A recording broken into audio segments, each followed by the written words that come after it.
ने शुरू कर दिया। हमारे साथ बातचीत करने के लिए हैं किशनगंज से दोबारा चुनकर आए सांसद असरारुल हक। असरारुल हक साहब, अब हर कोई कह रहा है कि राहुल का नेतृत्व की वजह से ही हम निपट गए। आपको भी लगता है कि सोचने की जरूरत है कम से कम?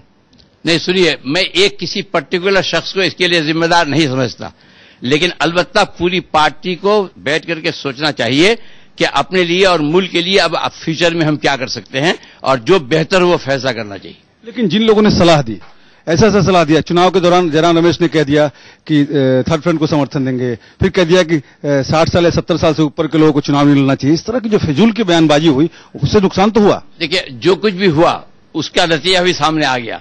अब उस पर बहस करने की जरूरत नहीं है। बहस इस पर करना चाहिए कि आइंदा मुल्क को हम ठीक तरीके पर कैसे चलाएं और किस तरीके। बहस नहीं होगी तो ऐसे ही लोग फिर से सलाह देंगे। बहस हम करेंगे, मीडिया पर बहस नहीं करेंगे, इस पर बहस बैठ के बहस करेंगे।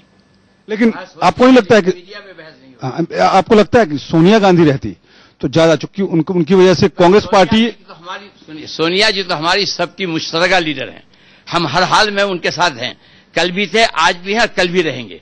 और मैं कल भी एतमाद करता था उन पर, आज भी करता हूं और कल भी करूंगा कि मैं ये समझता हूं कि उनकी क़यादत में सिर्फ पार्टी को नहीं मुल्क को भी फायदा। लेकिन इस बार तो चुनाव आप लोगों ने राहुल गांधी की लीडरशिप में लड़ा था। भाई, पार्टी ने एक आदमी को आगे बढ़ाया कैंपेन करने के लिए। हर पार्टी अपने को बढ़ाती है।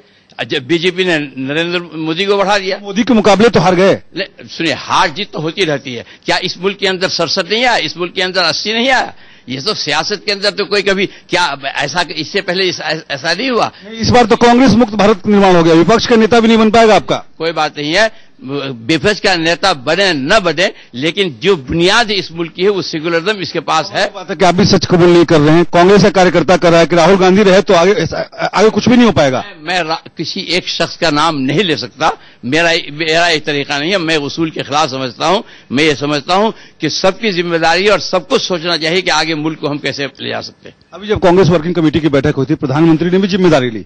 खुद कहा मनमोहन सिंह ने कि नहीं, महंगाई भ्रष्टाचार, महंगाई और भ्रष्टाचार। ये अच्छी बात है ना कि सबने जिम्मेदारी अपनी, ये तो उसके खूबी की बात है कि जिसके अंदर जो कमी। लेकिन एक ही क्या हम ये कहें कि मनमोहन सिंह ही जिम्मेदार हैं या कोई राहुल जी ही जिम्मेदार हैं, सोनिया जी ही जिम्मेदार है? मैं इसके खिलाफ हूं। जिम्मेदार सब हैं, एक कोई नहीं। आप लोग ईमानदारी से अगर आप सोचेंगे नहीं कि क्या हुआ, तब तो पार्टी की बिल्कुल ईमानदारी से सोचेंगे।